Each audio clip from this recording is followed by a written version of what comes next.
Hi, everyone. Thank you for joining us this morning. I'm Kristen LeBlanc. I am the Executive Director of ATAP, and I am really excited to introduce our speaker for today's live stream. We have a little bit of a name change to the topic, but I think you're going to be very pleased with it. It's strengths in recruiting, how to lose friction and find top talent. So Dr. Joanna Weisinger is the founder of Thrive with Strengths, which is a coaching and consulting firm dedicated to helping busy leaders get better results with less friction by leveraging their team member strengths. She is a Gallup certified strengths coach, a PhD chemist, a TEDx speaker, and a published author. Joanna loves to read, travel, or dream of snowy slopes where she can ski with her husband and 3 adult children. And I just have to say that we had a lovely conversation before this started. So I think you're gonna in for a real treat. So I'm excited to go ahead and turn it over to Joanna. And I'm gonna go ahead and go off camera. So Joanna, all yours. All right, thank you. Thank you, Kristen. Welcome, everyone. I am really excited that you're joining me to talk about a topic that I am passionate about, which is leveraging our strengths at work so that we can thrive and have impact. Specifically today, we will be talking about strengths in recruiting and how we can reduce the friction and help with the challenges that often come with recruiting, and that is finding, attracting, and retaining top talent to our teams and our organizations. Spoiler alert, as Kristen said, I am not a talent acquisition professional. I work with business leaders like yourselves who are corporate leaders, executives, or business owners, and I help them reduce friction in their line of work by leveraging the team members' strengths. One aspect of my work is screening candidates for these leaders, or onboarding new hires with a strengths-based approach in mind. So as one of my clients refers to me, a strategic partner with a strengths insights. And so that's really what I want to offer to you today. I want to offer you my best practices so that maybe you can walk away with a few new ideas and some tools in your recruiting toolbox so that you can be even more effective and productive in your line of work. I want to start with a quick story. Kristen mentioned that I'm a PhD inorganic chemist by training. I remember when I was looking for a job, this was many years ago, when I was looking for a job as a freshly minted chemist, I sat through many interviews, and I don't remember any of them except for one. And that was the interview where I walked out of it, and within the first 5 minutes, I sent an email to the recruiter asking her to close my file. Now, was it smart of me to do? I'm not sure, because I didn't have a job and I no guarantees of getting a job with other companies. But this I knew. There was no natural flow to the interview. The interviewer didn't make it seem like she really cared about me. She didn't look past my resume, didn't ask me any questions that had to do with me, my talents, my strengths. And if she were the representative of the company, I knew I didn't want to be a part of that company. Fast forward to today. I told you that I do screening and onboarding from the strengths-based perspective. This is what I hear most of the time. On the right-hand side, you'll see a candidate that I interviewed just recently, a candidate for a VP of Ops, and he said, hey, listen, I'm already so impressed with the president. Clearly, he wants to know me for my strengths and the contributions that I will bring to my role. Whether I get it or not, I'm already impressed. And then what I hear from the hiring leaders and what I hear from the team members is, listen, this approach works. And so I'm really here to say, from my perspective, the strengths-based, introducing some elements of a strengths-based leadership to recruiting makes sense to me as the interviewer, makes sense to the candidates, and makes sense to the bosses. So let's dive right in. Let's get on the same page. what is strengths-based recruiting? Well, it really is finding candidates who finding what it is that the candidates love to do, they can't help but do, and what are their motivations. So it's really looking past the competencies, past the skills, into their innate talents and strengths. And then it's about aligning those talents and strengths with the role that we are considering them for. Why does it work, or why is it possibly better than competency-based recruiting? Well, because we're not just looking for candidates that can do the work, but we're looking for candidates that can do the work, that will love the work, and that will thrive in it. And when they do, then there is a long-term viability for them. They will stay with the company. Why it works is because we're going with the grain of the individual. Recently, my husband and I bought teak patio furniture. And as we opened it up, I immediately ran my hand across the furniture and I read it across the grain, friction, and a splinter. Right? Strengths, bringing strengths into recruiting goes along the grain. I cannot think of anything more powerful than sitting across someone else and saying, hey, the talents, the strengths that I see in you will really be welcome and appreciated and valued by the team, by the company that I have in mind for you. Let's check it out. Gallup has done a lot of research around high performers, leaders who excel in their line of work. And this we know based on their studies, that individuals who step into their strength zone, and we'll talk more about what that means, are much more engaged in their jobs, much more satisfied in their lives, and are much more productive, which of course translates to the bottom line for the organizations and translates to better cultures within the organizations. So how does it work? Well, the way I frame it is that strengths-based recruiting really draws on 3 keys of Riston's law of capital. And if you're scratching your head because maybe you've never heard of Riston's law of capital, that's all right. I hadn't heard of it either until a few years ago, and then it all made sense to me. So here's what it is. It really goes back to the banking world where Walter Wriston said, capital will always go where it's welcome and stay where it's well treated. Capital will always go where it's welcome and stay where it's well treated. So I'm wondering if you already see the 3 keys that we can use in strengths-based recruiting. And for me, they are capital, welcome, and treat well. Capital is all about seeing those innate talents and strengths in our candidates, spotting those talents and strengths in our candidates, calling them out, holding up the mirror for them, even if maybe they're not aware of them. So it's all about finding the right candidates. Welcome, it's all about attracting them to the right role, to the right team, to the right organization, because their talents and strengths will be welcome there. And treat well, that key is all about retention, right? When we're treating well somewhere, a restaurant, a retail store, we want to hang around, we want to lean in, we want to engage. So that's the big picture view that I want to offer you. And now let's dive into each one of these keys and really become much more granular and practical in thinking through how strengths or elements of strengths-based approach can help with recruiting.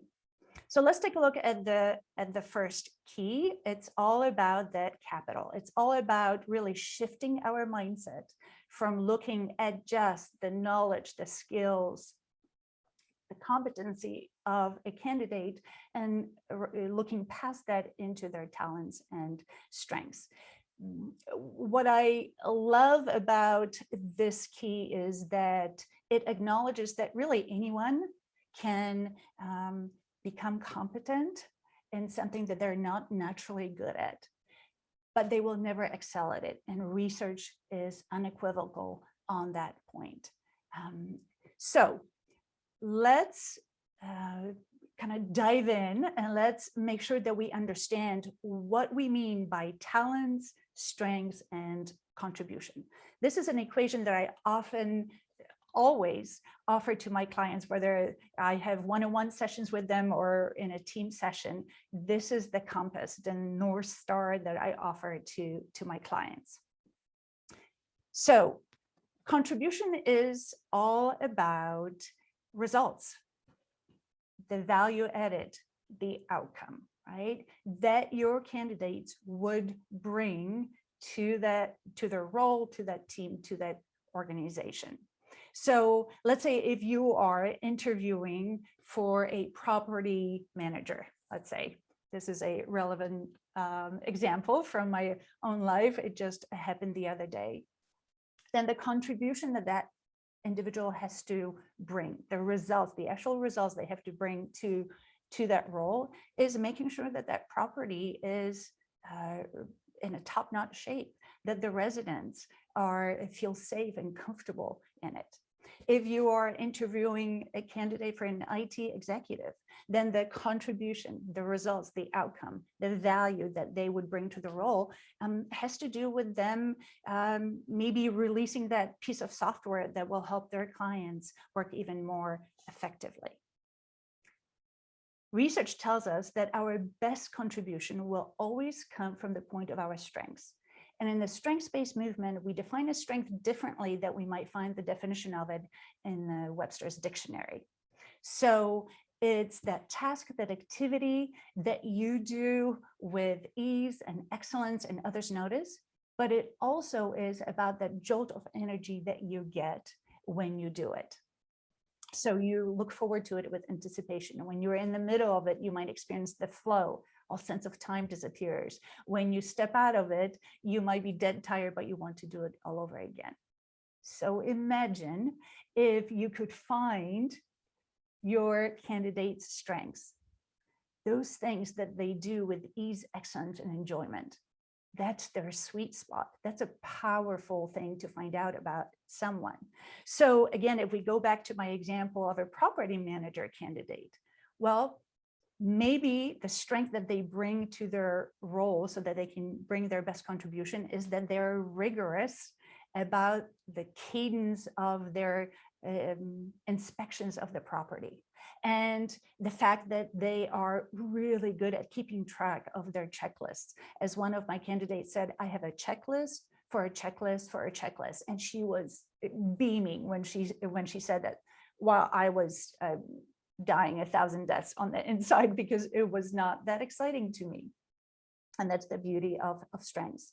If we talk about that IT executive candidate, his or her strength might be that they have this strategic way that they think and stay ahead of their clients. They study the industry trends, they study the possible twists and turns in the industry, and they come up with creative solutions also that their clients can be even more effective. Ease, excellence, and enjoyment. So let me ask you, if you would you put into the chat right now what you think is one of your strengths? So remember, the way we define a strength in the strengths-based movement is that task, that activity that comes to you with ease, excellence, and enjoyment. So for example, Kristen, I will call you out. It seems to me after our conversation that one of your strengths is the fact that you connect really well with people. And then you have this, you are this force, that you have this energy where you want to motivate them and inspire them for something that you already see is important to you and the team. Well, that's a strength. So if you would put in the chat what that might be for you, and it could be anything from encouraging others to teaching, breaking, coming up with complex, with beautiful solutions to complex problems. Kristen, anything in the chat? So I'm impressed. We've got someone who's a strengths finder. Oops, sorry, there's a background noise. A strengths finder person. She says woo is one of her strengths. So Awesome. That's obviously one of the top 34, I believe that's right. We also have remembering names and details. Oh, yes. And creating checklists. LOL, Tina says. I think that's great. Checklists are great. Organization and multitasking. I thrive off of projects and crossing off tasks. Problem solving complex issues with creative solutions. That's impressive. Performance management. Love to help people grow and develop. Okay. And then let's see, there's a couple more. Telling the story of the company, the job, the team. Story-based. Story-based. Love that. And then we have connecting with others and love a good challenge. And my top strength is maximizer. So she knows the strength finder too. Great. And then we have research, creating processes, streamlining, creating efficiencies. I can find ways to fix a problem. And last but not least, follow up and follow through. Oh, wow. Okay, what impresses me about these answers, and thank you for playing along, what impresses me about them is that I can, of course, Kristen is a perfect reader of those answers because she brings such energy to them. But what impresses me about your answers is that they are unique. We didn't see very many repetitive strengths, and that you are so self-aware that you can quickly capture them in a word or two or even three. So thank you for that. Okay, so we've talked about contribution. We've talked about a strength, the way we define it in the strengths-based movement. Well, research tells us that there is no strength unless there is an innate talent in us to begin with. And by innate talent, we mean a natural way that we think, feel, and behave. A natural lens and filter on life that if we invest in it, if we become aware of it, then we can grow it into a strength and then ultimately connect that strength to the needs of others for our best contribution. And so here, if we go back to my example of a property manager, maybe the natural talent of that candidate is that they quickly know how to bring order into chaos.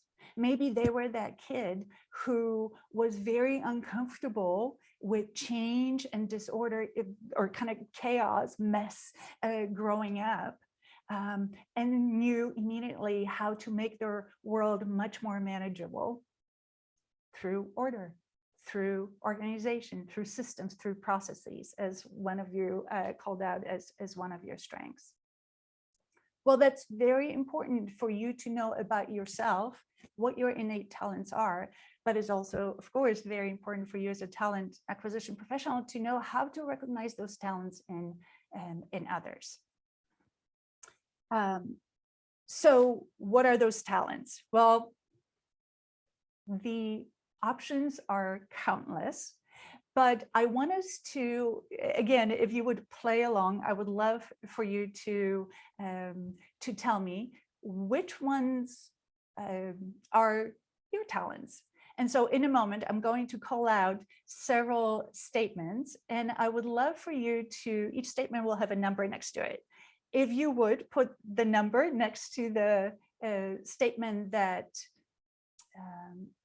resonates with you, that really describes you as something that you are most of the time. So here it is. Is that you?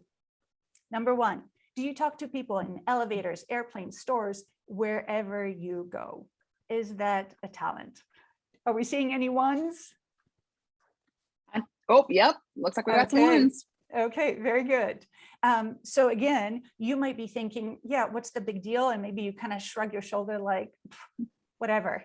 Well, I'm here to slow down the tape for you to say it's a big deal, because remember, our talents go with us wherever we go. So that same ability that you have to never meet a stranger goes with you when you're sitting across from a candidate and how you connect with them. Number two, you need more time alone than others, more time to think than others. Any twos?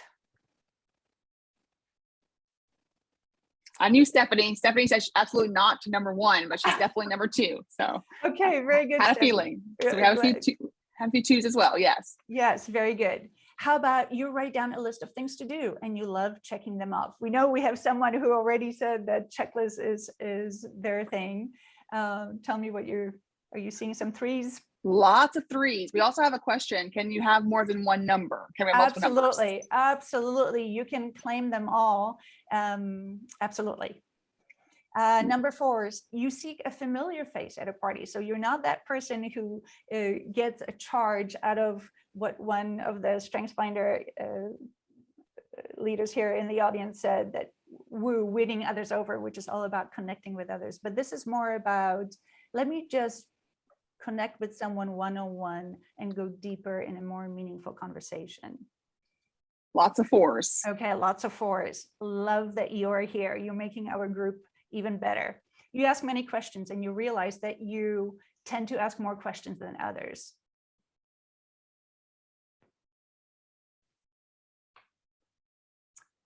How about couple you figure 5s. Okay, couple 5s. How about you figure out the plot of the movie before anyone else? And this is, whenever I ask this question, it always amuses me because I will invariably get an answer, of course, that's the fun part of watching movies, to which I push back and say, not for me. The fun Not for me either, yeah. Yeah, the fun part of watching movies for me is being entertained. So don't spoil it for me. But again, you got a couple 6s, but not as many couple 6s. Okay, so again, this talent goes with you wherever you go. And it really speaks to you flying maybe at the 30,000 foot view, elevating to that big picture view, which goes with you, of course, to your personal life and to your work. You push the elevator button to remind it that you are there. That is totally me, that sense of impatience, the sense of urgency. Do we have any? Lots of 7s, yes. Okay, awesome. Yeah. And then final one, you cry while watching movies, TV shows, or commercials. And yep. Okay. Several 8s. Very good. Thanks, guys. Thanks for playing along. So these are not quirks. These are not things that are weird about you. And I know you're seasoned leaders who are self-aware, so I know that you know this, but again, it's good to hear it from someone who doesn't even know you very well. So what I want to offer to you now is a way to spot these and many other innate talents in your candidates, and a way to spot not just talents, but also strengths. And I will do that by offering you 5 basic questions. They're strengths-based questions that I will explain as we go through them. And I hope you will let me know in the chat how they resonate with you. So the first question has to do with the clue to natural talent, which is yearning. What are some topics or things that naturally draw you in? Imagine tossing that question to your candidate. I did the other day. And what I heard from the person across from me was, he said, you know what, I just finished a certificate program where to learn about cryptocurrency, because I hated the fact that younger people than me knew so much about it and I didn't really understand the field. Okay, that brief answer told me so much about that candidate. Competitive, check. He used the word hate it. He did not like not being the best. Very a learner, very comfortable going from not knowing much about a topic to being an expert in that topic, right? And so I took that, I synthesized that information, kind of tucked it away and thought to myself, this was actually a perfect match for the culture of the company that we were considering him for. A high growth firm that wants to be a top-notch, lead the field in their area of expertise. Powerful question. Question number 2, what things come easily to you and you're surprised that they don't to others? Imagine tossing that question to a candidate and then listening for the answer. And by the way, this is a really good point. when I approach these questions, I really approach them from the kind of the ABC point of view. A as in asking these questions, B as in being be listening to the answers, and not just the answers, but their body language, but the energy in their voice. Everything speaks, right? That global listening. And then C, coming up with your own conclusions based on their answers. So what things come easily to you? Well, this is where you might get someone kind of shrugging their shoulder, nonchalantly saying, well, I don't know, I see systems and processes everywhere. I'm constantly improving. If I have to do something twice, it quickly becomes a system in my life, right? And they might use the word just. These are all indications that it's an innate talent. And imagine if you were able to harness it for that role, for that team, for their organization. How wonderful. Third question. This one has to do with the flow. When do you experience the flow? And if you remember, the way we define the flow is that sensation where all sense of time disappears, right? We become one with that task or activity. We look up and 4 hours later, here we are still working on something that, and we don't even feel tired. It's the most productive and efficient zone for us. Imagine bringing a candidate to a role where they could step into that flow. So powerful. Question number 4, what would people in your life say that you're good at? So this is all the clue here that we're looking for is glimpses of excellence. And again, you might have a candidate who might say, you know what, I don't really know what I'm good at. Well, that speaks to maybe of their lack of self-awareness, lack of others' awareness. It might be a red flag for you, or it simply might be an opening for you to ask some additional questions. And then the final question is, when do you get energized? So this one is all about, where do you get that jolt of satisfaction, that jolt of energy? Because people individuals, leaders who step into those tasks, those activities where they can get that feedback loop of, okay, I did this and I feel amazing, even though I'm dead tired, they want to do it all over again. And again, what flows out of it is that it impacts the bottom line for the company, and it impacts their culture in the best possible way. Okay, so let's keep going through the 3 keys that Riston's Law offers to us. We just finished the first one, capital, the innate talents and strengths. Key number 2, welcome.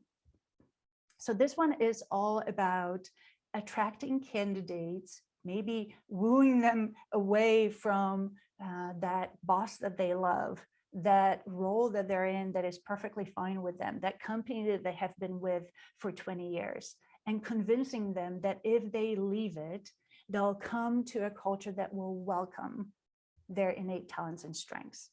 Again, we're looking past the competencies and past the skills. I find that with this key, it really is important to be clear on 2 things: the strengths and the values of the team or the organization that you're considering that candidate for, and the role, really being very clear on the contributions and the strengths necessary or tied in to that role.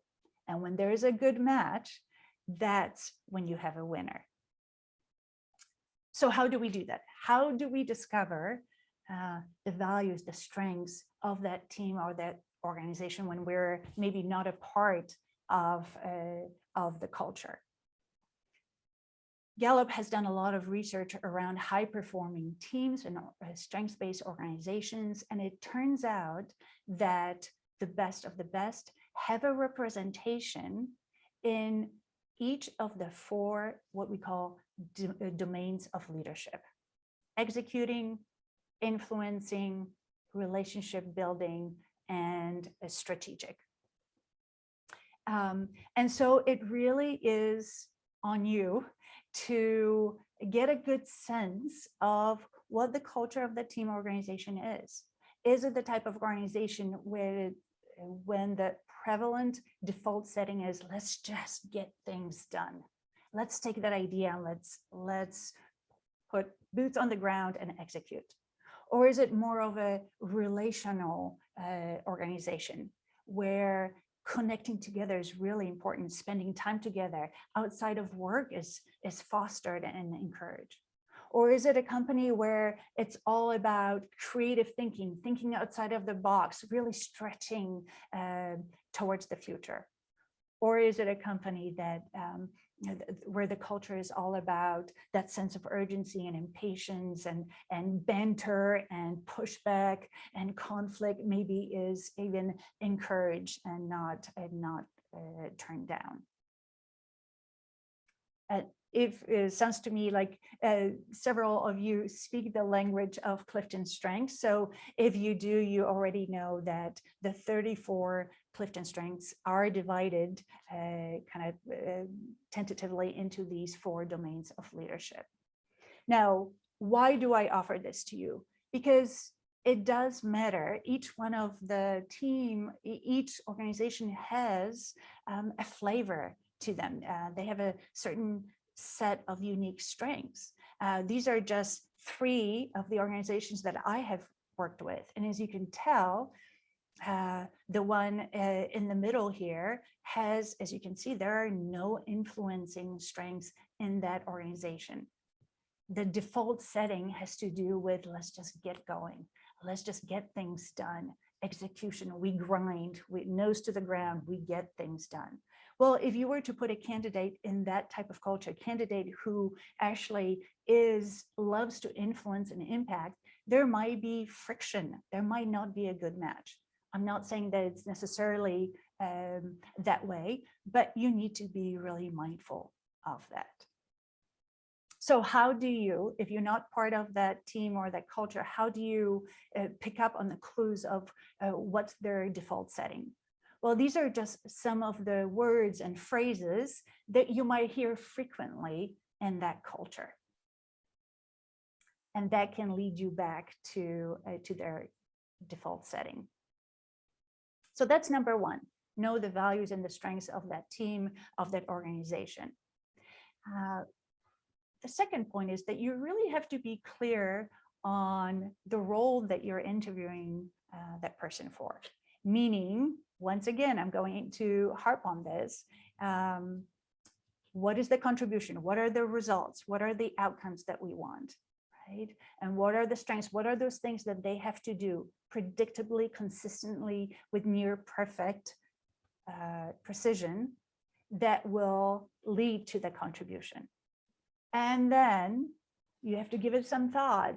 If you have asked the right questions, if you have enough data to say, oh, okay, hold on, maybe they don't have the strength yet, but I see some innate talents that will really feed ultimately. We can give them time to practice and the skills and the knowledge that ultimately would translate to the results. This is where you can really hold up the mirror for your candidate and say, hey, Jane, I love how your face lit up when you told me about the property that you took over last year, and it was at 80% vacancy, and now a year later you brought it to 96% occupancy. Clearly, you're a get it done type of person, and the job, the type of culture that I am suggesting is we're trying to attract you to will really welcome the metrics orientation and the results driven mindset that you have. I would love for you to consider it, right? You're looking for that match. So very quickly, how it plays out for us in our firm. And there are many different ways to slice and dice a strengths-based approach to screening candidates or onboarding new hires. For me, it's a 3-step process. It starts with the candidate taking the Clifton Strengths assessment, the top 5. It's a Gallup online tool that takes only 40 minutes to take, and it identifies the intensity of natural talents in that individual. Then they jump on a one-on-one consult with me, a phone call conversation where we do a deep dive into their top 5 talents. And then out of that, I prepare a report to the hiring leader. So it's another look at how I broach it. What you see on the left-hand side is the Strengths Insight Guide. This is what you get when you take the assessment. What you see in the middle is the type of resources that I gather based on our conversation, and then I offer to the hiring manager or director along with a summary where I offer a quick recap of that candidate and with some questions that the hiring manager might ask in the future to get to know the candidate even better. So we've talked about the capital. We've talked about how it's important to welcome or attract candidates to the right culture that will welcome their talents and strengths. And the third key is treat well. Capital will stay where it's well treated. So this one really speaks to retention, and I get it. Once a candidate is a new hire, it really is out of your hands, and there isn't really much that you can do to impact their how long they stay with the company. That said, if you have done the first 2 steps well, then the long-term viability hopefully will happen naturally. And of course, what's at stake here? Well, at stake here is the bottom line. At stake might even be your reputation. So it really is important that we do it well. So with this key, the way I see it is that once the new hire is a part of the new culture, this is where we can really encourage them to do 2 things. And they are simple, but not necessarily easy. We overlook them. Number 1, we can encourage them to over-communicate what it is that they bring and need to be at their best in their role. And we oftentimes, when we're new to a company, it's not easy for us to do. And yet it's so important for us to look at at our boss and say, hey, so since we will be now working together, here's what you need to know. I'm at my best when. I love it when. What I need is, right? Just the other day, I was talking to a client who stepped into a new role. She discovered that her boss actually had never managed anyone else, never had direct reports before, and so stepped into a micromanaging role. It really micromanaging my client, which really sapped her of all energy and creativity, and caused her to reconsider whether she even wanted to stay in that role. Until after some conversation, she got the courage to go back to her boss and say exactly that. Hey, so I want you to know about when I'm at my best. I'm not at my best when you're checking in on me every couple of hours, whether I got the project done. I'm at my best when I have a lot of autonomy, when I have a high ownership score. You can trust me. And I know I have to prove that trust, but this is when I'm at my best. The second part is all about encouraging your new hires to truly invest in their strengths and simply be creative about mitigating their weaknesses. That is the mantra of strengths-based leadership. Studies show us that when we step into a role where we're simply competent in, but we're not innately suited to do it, and we'll simply take it from being competent or below average to maybe being average, right? We can never grow our weaknesses into our strengths. But when we invest in our strengths, they become our superpowers, and others don't even notice those things that maybe we are not good at.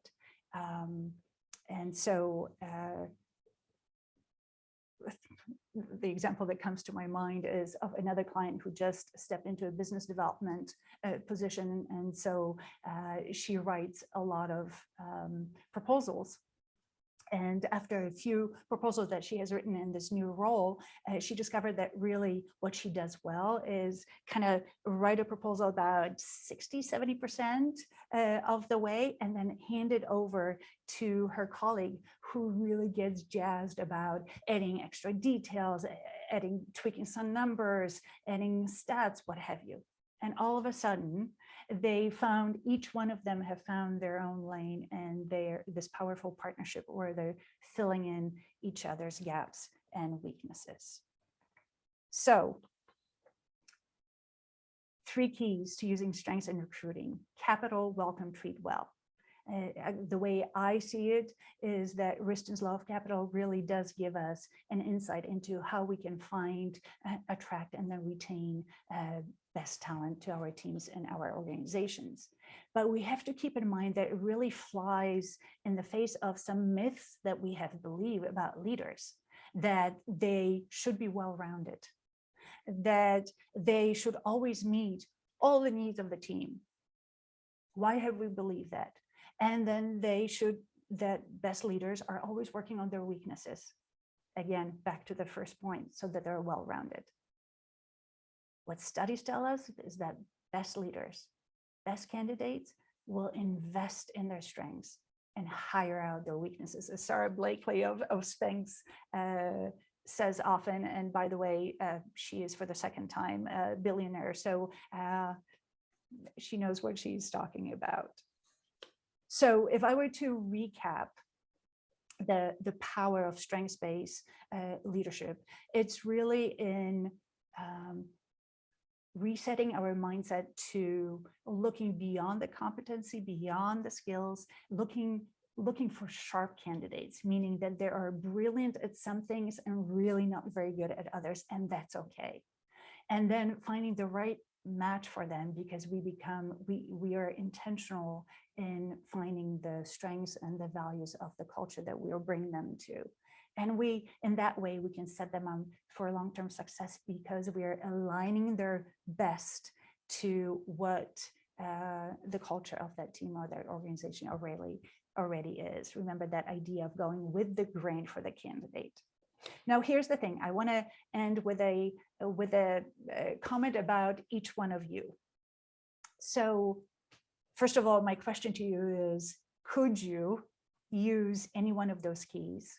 Will you use any one of the keys? And if so, how? And here's what I want to say to you. I am nudging you to be intentional about spotting innate talents and strengths in your candidates. You have innate talents and strengths. Some of you have taken Clifton Strengths Assessment, wonderful. Some of you have taken many other assessments, and so you are an aware leader. Well, then use that in your talent acquisition field. If you are that person who needs a little more time to think, ample time to think, who is a strategic thinker with kind of flying at the 30,000-foot view, use that in the way you find, attract, and then ultimately help retain candidates. Maybe it's through creative ways that you maybe produce videos, or some of the systems and processes that you put into place. If you're that person who is much more relational, use that. Many of you might know Fanny Donegan. She's a good friend and a colleague, and one who has splashed me with her innate talents and strengths of really being able to connect with others on a one-on-one basis. If you've ever been listening to Fanny's LinkedIn Live or been interviewed by her, then you know she makes you feel as if you were the only person in the world, and she makes you feel like she really knows you. Use that. If that is you, use that super tool to connect with the candidates that you are interviewing. What I'm proposing to you is that infusing some elements of strengths-based approach to this field really can reduce friction and help you overcome the challenges in finding, attracting, and retaining best talent. And of course, at the end, it's a win-win for you and for your clients. That is it. Kristen, for me, if I am happy to field any questions, any chat. Yes, thank you so much. Right. That was fabulous, fantastic, and very exciting. If anybody has any questions, feel free to put them in the chat. We did get one question that I'm going to go ahead and answer. I was typing, but I'll say it. She missed the beginning. Will the recording be available? And the answer is yes. So, and she also said great content. So I wholeheartedly agree with you, Donna. Yes, it was great content. So we'll have a recording available later this week. So if anybody else has any questions, please feel free to put them in the chat. And certainly if your questions come later, please feel free to reach out. You have my contact information here. Really what the overwhelming message I want to leave you with is that those companies who have switched from competency-based recruiting to strengths-based recruiting, and I'm not necessarily even asking you to do the complete switch, but those that have did it because they didn't have enough quality candidates, and those candidates and ultimately the new hires were not staying around long enough.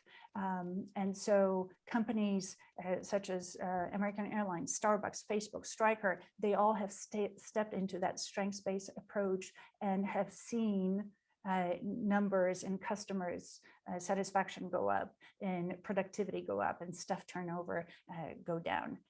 This really works. So Joanna, we have a question. Can we get the deck? Should they email you directly or? Absolutely. Absolutely. Okay. Thank you. And we got, she said, this is terrific. Thank you. This methodology is a game changer for recruitment teams. So that's a winning endorsement. Thank you. Thank you very much. I appreciate your reaction. Well, thank you everyone for joining us, and we'll be in touch with the recording. And if you have any questions, feel free to reach out to either one of us. Thanks, everyone. Thank you. Thanks, Joanna. Thank you, Kristen.